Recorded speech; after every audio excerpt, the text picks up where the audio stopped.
대장동 비리 주범들이 전직 최고위층 검찰 간부들을 포섭해서 비리 은닉의 울타리로 삼았다는 것이 명확해졌다. 누구 말인 것 같으세요? 홍준표 후보가 페이스북에 올린 글입니다. 김명옥, 이분은 화천대유 핵심 인물인 김만배 씨의 누님 되시는 분인데요. 천화동인 3호의 사내 이사이기도 하고요. 왜 하필 김명옥 이분이 2019년 4월 말 당시 서울중앙지검장이자 차기 유력 검찰총장 후보였던 윤석열 후보 부친의 단독주택을 매수하였을까? 이건 또 누구 이야기일까요? 유승민 후보가 페이스북에 올린 글입니다. 그런가 하면 김의겸 열린민주당 의원은 관련해서 당시 7월 검찰총장 인사청문회를 염두에 두고 주택을 급히 매각한 것 아니냐라는 취지의 말씀을 하기도 하셨어요. 자, 이런 당 내외를 막론하고 각종 질문이 지금 많이 제기되고 있는데요. 윤석열 캠프의 입장을 연결해서 들어보도록 하겠습니다. 윤희석 대변인 연결되어 있습니다. 안녕하세요. 네, 안녕하세요. 네네. 뭐 오늘 여쭤봐야 될 게 굉장히 많은데요. 바로 여쭤보겠습니다. 예. 김만배 씨 누님이 부친의 윤석열 후보의 부친의 주택을 시세보다 이게 뭐 시세대로 샀다. 시세보다 뭐 12억을 더 싸게 샀다. 이런저런 얘기들이 있는데 일단 관련해서 캠프의 기본적인 입장은 뭡니까? 이 사건과 관련해서요. 예, 일단 기본적인 입장 먼저 말씀드릴게요. 네네. 이 거래는 네. 부동산 중개업소를 통한 통상적인 아주 정상적인 거래다. 이게 저희의 기본 입장입니다. 우연치고는 참 어떻게 보면 좀 고약하다고나 할까요? 네. 김만배 씨 누나라는 분이 갑자기 매수자라고 이렇게 등장을 하니까 다들 놀라시고 저희도 솔직히 놀랐습니다. 네. 근데 이 집은 90이 넘으신 윤석열 후보의 부친께서 네. 고관절에 문제가 생겨서 보행이 어려워졌고 계단이 많은 이 2층 집에 기거하시고 또 방도 2층에 있다고 해요. 그래서 네. 급매를 할 수밖에 없었다는 그 사정이 있었었고 네. 그래서 팔게 됐는데 파는 사람은 매수자의 신상을 알 수가 없어요. 그렇지 않습니까? 우리가 팔려면은 내놓는데 물건을 네. 누가 사러 오는지는 알 수가 없고 사러 오는 사람은 팔 사람이 누군지는 알게 되겠죠. 주소를 알 수 있으니까. 네. 어쨌든 이제 그런 상황이었고 10군데 중개업소에 집을 내놓았고 3명 정도 매수 의향자 왔다가 결국 요 분이 매수 의사를 밝혀서 계약을 체결했고 네. 20억을 요구했다가 저희가 19억 원으로 한번 내려줬더니 1억 원을 더 낮춰달라고 했다가 그걸 또 거절하고 다시 이제 19억 원에 매매가 된 그런 과정도 있어요. 네네. 이런 걸 생각하면은 정상적인 거래로 봐야 하는 게 당연함에도 불구하고 네. 당내 경선 후보들께서 이렇게 거친 언사를 그렇죠. 막 하시니까. 그러니까 바깥에서 보다 홍준표 후보나 유승민 후보가 페이스북에 올린 글이 더 화가 나기도 하고 아프기도 하고 그러지 않으실까 하는 생각이 드는데. 이해는 합니다. 이해는 네. 하고 이제 경선이 2차로 가고 좀 있으면 3차로 가고 막판에 가니까 네. 그러신 건 이해는 하는데요. 그래도 아무리 정치판이고 경선 국면이라지만 기본적으로 우리들은 동지입니다. 네. 그렇죠? 근데 예. 알겠습니다. 그러면 예. 내부 총질이다 이렇게 보시는 것 같고요. 자, 그런데 여기 이제 매매 과정에 대해서도 의문을 제기하는 분들이 많이 계세요. 우선 요거부터 확인을 해볼게요. 언론에 나온 걸 보니까 마지막에 이제 계약서에 사인을 할 때 부친과 따님이 이렇게 매도하는 우리 윤석열 후보 측에서는 부친과 따님이 그러니까 윤석열 후보의 남매가 되겠죠. 그리고 여동생이십니다. 그리고 매수하는 쪽에서는 김명옥 씨가 직접 나와서 이 매매 계약서에 사인을 했다. 이렇게 보도가 됐는데 그건 사실인가요? 그렇죠. 그럼 그때도 나와서 하셨다 이렇게 보시는 거예요? 그러면 그때도 아니요. 그러니까 그때도 서로가 누군지를 몰랐다, 확인을 하지 않았다. 그 사인하러 같이 복덕방에서 만났을 때도 그게 예. 아는 게 무슨 상관인지 모르겠어요. 자, 일단 저희는 누군지 모릅니다. 김만배가 누군지도 모를 거고요. 네. 그렇죠. 김만배도 아니고 김만배 누님을 어떻게 알겠어요. 네. 모른다. 실적으로 그렇지 않습니까? 예. 저희는 알겠습니다. 몰라요. 예. 다음에 두 번째로 또 매매 과정에서 의혹이 나오는 게 뭐 언론사나 뭐 유튜버 뭐 이런 분들이 기자들이나 이런 분들이 주변 부동산 쭉 다 돌아봤는데 매물로 나온 적이 없다. 이렇게 이런 또 기사들도 나와요. 매물로 내놓은 건 맞나요? 그럼 부동산을 통하지 않고 당사자끼리 직접 매매를 직거래를 했다는 얘긴데요. 예, 그러니까요. 그런 취지의 그 기사인 거죠. 예. 참 그런 질문을 왜 하시는지 제가 다시 한번 여쭤보고 싶고. 아니요, 지금 기사에 나와 있으니까 의문을 풀기 위해서요. 예, 제가 말씀을 드릴게요. 네. 이런 것은 네. 그 기사가 매도한 측의 얘기, 저희 측의 얘기를 듣고 쓴 기사인지 우선 물어보고 싶고요. 예, 검증하지 않았다. 매도자에게 예. 그렇죠. 기사라는 것은 양쪽 주장을 다 반영해야 되지 않겠습니까? 네네. 그런데 이제 매도자에게 물어보지도 않고 이 열린 공감 TV라는 쪽에서 일방적으로 본인들이 주변을 부동산을 알아봤더니 물건 내놓은 적이 없다 이렇게 주장을 하면 네. 저희가 어떻게 얘기를 해야 될지 모르겠어요. 물건 분명히 내놨다. 예, 이렇게. 네, 그렇죠. 네. 아니 그럼 어떻게 집을 팔겠어요? 아니 그런데 이제 뭐 그쪽 얘기는 연희동이나 성북동 등 이런 고가 주택, 고가 단독 주택은 사실은 매물이 많지 않고 거래가 자주 일어나지 않기 때문에 아는 사람들끼리 대체로 매매가 일어난다라고 하는 취재 결과를 근거로 해서 그런 질문을 하시는 것 같아요. 근데 요거는 뭐 우리는 매물을 다 내놨다라는 입장만 확인하셔도 뭐 충분히 뭐 되는 문제가 아닌가 싶어서요. 예. 아니 이게 간단하잖아요. 그럼 매매 계약서는 뭡니까? 매매 계약서 부동산도 있고 다 있는데 정 이상하시다면 매수자에게 가서 어떻게 윤 후보 아버지 집인지 알고 갔습니까? 이렇게 물어봐야지. 아니 매수자도 모른다 이렇게 얘기는 했죠. 예. 모르죠. 양쪽 다. 근데 왜 여기까지 하겠습니다. 네, 알겠습니다. 자, 그다음에 이것도 또 계속 얘기되는 게 윤석열 후보와 김만배 기자는 친하다 안 친하다. 이것도 계속 문제가 돼요. 네. 예, 어느 정도 친분이 있으신 건가요? 김의겸 의원이 형동생 하는 사이다 뭐 이렇게 말씀하셨는데 서결이 형 어떨까요? 뭐 이 얘기 때문에. 예. 서결이 형은 저희가 미는 윤석열 후보를 친근하게 표현하는 그런 문구라 뭐 고맙기도 해요. 그렇게 한다면. 자, 근데 윤 후보는 김만배 기자하고는 개인적인 친분이 전혀 없다. 이렇게 이제 본인께서 말씀을 하셨어요. 오랜 법조 생활을 김만배 기자가 했기 때문에 안면 정도 있고 그런 사이지 개인적으로 전화하거나 만난 사이가 아니고 친분이 전혀 없다. 이것도 후보가 직접 말씀하신 겁니다. 최근 10년 이상 사석에서 본 적이 없대요. 개인적으로 전혀 연락하지 않은 사이인데 형이다. 서결이 형이다. 이렇게 운운하는 것은 이렇게 생각할 수는 있어요. 한 번만 만나도 형 동생 할 수 있는 그런 문화가 한국에 있지 않습니까?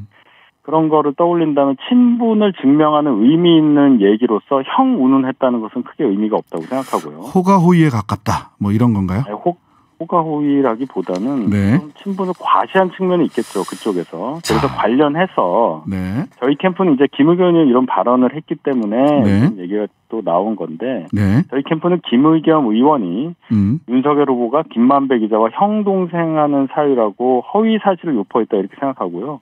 강력하게 법적 조치를 취하겠다고 이미 공표한 바가 있습니다. 법적 조치 취하겠다. 예, 알겠습니다. 자, 그 대장동 개발 특혜 의혹과 관련해서요. 그 대장동의 몸통은 이재명이다. 그리고 내가 대통령이 되면 대장동의 이 주인 화천대유의 주인은 감옥에 보내겠다. 이렇게 윤석열 후보가 말씀을 하셨잖아요. 그러면은 이거는 3단 논법상 보자면 우리 윤 후보가 대통령 되시면 이재명 후보를 감옥에 보내겠다. 이렇게 해석이 될 여지가 있는데 이 부분 어떤가요? 3단 논법이 아니고 너무 비약이 큰데 어제도 제가 다른 어떤 토론 프로그램에서 이재명 캠프 측 대변인분이 똑같은 말씀을 하시더라고요. 그래요? 예. 그런 얘기를 한 적이 없다. 이재명 후보를 감옥에 보낸다고 한 적이 없다 했더니 그런 식으로 이렇게 넘겨서 단계를 밟아서 얘기를 하시더라고요. 그럼 그거는 이재명 후보에 관한 얘기는 아니다. 보십시오. 화천대유의 주인은 감옥에 갈 것이다. 라고 얘기를 한 것이 화천대유의 주인이 이재명 지사가 아니잖아요. 100% 소유한 김만배 씨가 화천대유의 100% 소유자 아닙니까? 아니 1인 기업이잖아요. 아니 근데 화천대유 그러니까 아니 근데 이제 그것은 국민의힘에서 그 백드롭을 화천대유는 누구 겁니까?라고 물어보셨길래 지금 말씀대로라면 그 백드롭은 아무 의미 없는 질문이잖아요. 화천대유는 김만배 건데, 그죠? 아니 그렇게 은유적으로 얘기한 거 하고 저희 캠프에서 또 후보가 이게 워딩으로 직접 나온 거를 연결시켜서 상단론법이라는 얘기를 갖다 붙여가지고 저희가 이재명 지사를 감옥에 보낸다고 그렇게까지 해석하시는 거는 너무한 피해의식이라고 보는데요. 아, 네, 알겠습니다. 그런 일을 하셨습니까? 네네, 알겠습니다. 예, 그건 저한테 물어볼 일은 아니고요. 예. 저한테 물어보셨으니까 저도 물어봐야죠. 예, 주인은 감옥에 보낸다. 그 얘기 아니에요. 예, 그 얘기 아닙니다. 예, 몸통은 이재명 지사를 이재명이지만 이재명인데 네. 주인과 몸통은 다를 수 있기 때문에 예, 그 이재명을 보내겠다 이런 얘기는 아니다. 이제 이렇게 아니에요. 해석을 하면 되면 되는 이렇게 하시면 되겠죠. 저희가 이재명 지사를 감옥에 보낸다는 어떠한 뜻도 담기지 않은 그런 얘기를 한 적이 없다. 아, 예, 알겠습니다. 예, 네. 예, 다음은요. 그 특검이나 국정조사를 매우 강력하게 지금 요청을 하고 계세요. 말씀을 하고 계세요. 그래서 근데 이와 관련해서는 특검과 관련해서는 이게 오히려 시간만 더 지연되는 거 아니냐. 이제 이렇게 이제 민주당 쪽에서는 이야기하잖아요. 네. 특검 이거 바로 시작할 수 있습니까? 특검을 하기 위해서는 물론 상설 특검이 있긴 하지만 주로 임시 특검을 하잖아요. 네. 법률안을 통과시켜가지고. 네. 그렇게 한다 하더라도 지금 진행되고 있는 검찰이나 경찰, 공수처의 수사가 중단되는 게 아니지 않습니까? 네.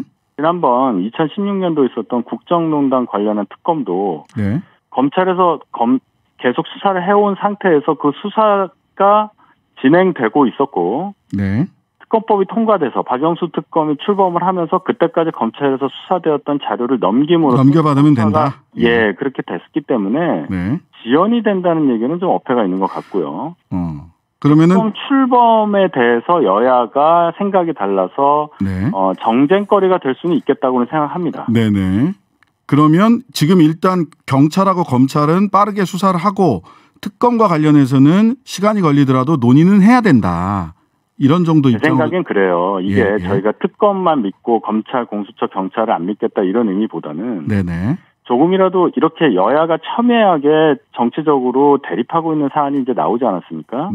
이렇게 된 상태에서 특검이라고 하는 조금이라도 더 독립적으로 보일 수 있는 수사기관에서 그러한 수사 주체가 수사를 이끌고 결과를 내놓는다면 조금이라도 국민적 신뢰를 얻을 수 있고 수사 결과에 대해서 여야가 조금이라도 더 수긍할 수 있는 여지가 생긴다고 생각을 하고요. 이재명 지사 입장에서 이 의혹에 대해서 피해를 받고 있다고 생각하신다면 역시 현 여권에서 검찰, 박범계 장관 이렇게 다 여당 편이라고 볼 수 있잖아요. 검찰의 수사를 맡기는 것보다는 독립적인 특검에서 수사를 받아서 뭔가를 명명백백하게 밝히는 것이 본인에게도 좋지 않을까 저는 그렇게 생각합니다. 네, 알겠습니다. 그런 입장이시고요. 자, 다음은 한 두 가지 정도만 더 여쭤보면 될 것 같은데요. 그 오늘 그 소위 손준성 검사를 비롯해서 검사들이 관여된 것이 확인되어서 공수처로 사건을 이첩하겠다라고 해서 소위 고발사주 의혹 사건을 공수처로 다 넘겼어요. 이 부분 어떻게 보십니까? 일단 이 사건은요, 공수처로 넘긴 것까지는 이제 보도를 봤는데, 기본적으로 본질이 손검사가 됐건, 다른 검사, 다른 사람이 됐건 간에, 이거는 본질적으로 김웅 의원을 중심으로 한 조성원 씨, 손준성으로 추정되는 검사 등등, 그들만의 어떤 관계에서 파생된 일에 불과해요. 그리고 지금 현재 고발장이라고 보이는 그 사본의 원본이 확보되지 않았고, 또 해당 대화방이 사라진 마당이기 때문에 수사 진행이 제대로 될 수 있느냐 이런 의문이 들고요. 결과적으로 아까 고발 사주라고 말씀하셨지만 그 이후에 제보자 조성은 씨가 박지원 국정원장을 중간에 만난 것 등으로 인해서 고발 사주 의혹보다는 혹시 제보 사주가 아니냐 이런 식으로 프레임이 많이 바뀐 사건이기 때문에 오늘 그 윤석열 캠프 쪽에 고발인 조사 캠프 측에서 고발인 조사 받으러 가셨다고 여기까지는 소식을 들었습니다. 그렇게 됐는데 어쨌든 제가 드릴 수 있는 말씀은 윤석열 후보의 연관성이 아직까지 전혀 밝혀진 일이 없어요. 그래서 후보와의 연관성이 전혀 없는 일에 캠프가 어떤 입장을 정리할 상황은 아닌 것이다. 이렇게 말씀드리겠습니다. 네. 자, 그럼 이것도 이렇게 말씀하실 것 같아서 최근에 엊그제 이제 세계일보에서 보도한 소위 총장 장모 변호 문건 이 건은 이게 보니까 대검이 작성한 거는 같은데 용도가 뭐냐에 대해서 의견이 엇갈리더라고요. 이거는 통상적인 언론 대응용이다. 라고 어제 최진영 변호사님이나 이렇게 몇몇 분들은 그 윤석열 캠프 쪽의 입장을 대변해서 그렇게 말씀을 하시던데 어떻게 보시나요? 용도가 뭔가요? 예, 같은 의견입니다. 저 용도가 뭐냐고 말씀하시기 전에 네네. 그런 것 같다고 말씀하셨지만 확실히 해둘 것이 이것이 네. 대검에서 작성된 문건인지 그거부터 방법이 없다는 거예요. 네네. 그래서 대검 문서라고 일단 확인할 수가 없고 확인할 수 없다. 만약에 확인할 수 없죠. 이걸 어떻게 알겠어요? 자, 근데 이게 만약에 이건 어제 나왔던 패널이 그렇게 말씀을 하셔서 제가 전달해서 드린 겁니다. 제가 이제 저는 캠프 대변이니까 네네. 하나하나 세세하게 말씀드릴 수밖에 없어요. 네, 그렇습니다. 이해해 주시고 네. 자, 만약에 대검 문서라면 제가 이렇게 설명을 하겠습니다. 네. 자, 장모 잔고 증명서 사건 관련해서 지금 이 문건 얘기가 나오는 거 아니겠습니까? 네. 제기된 핵심 의혹이 검찰이 왜 수사를 안 했느냐? 네. 또 검찰총장이 후배 검사들을 압박해서 장모 사건에 어떤 영향력을 미친 거 아니냐? 네. 수사를 못하도록 뭐 이런 것들이 의혹이에요. 따라서 이 이슈는 이 윤석열 후보 장모 개인의 문제가 아니고 검찰의 신뢰와 직결되는 문제입니다. 알겠습니다. 그렇죠? 예, 그렇기 때문에 검찰에서 검찰 전체의 신뢰를 보호하기 위해서 통상적인 업무에 해당하는 어떤 정확한 사실관계를 알려주기 위한 설명자료를 만든 것이고 이것은 통상적인 업무이고 이런 식으로 이제 설명을 드리겠어요. 총장에게 특별히 보고를 하거나 이럴 일이 아니었다. 이렇게 제가 말씀드리겠습니다. 알겠습니다. 예, 지금까지 윤석열 대선 캠프의 윤희석 대변인이었습니다. 감사합니다. 네, 감사합니다.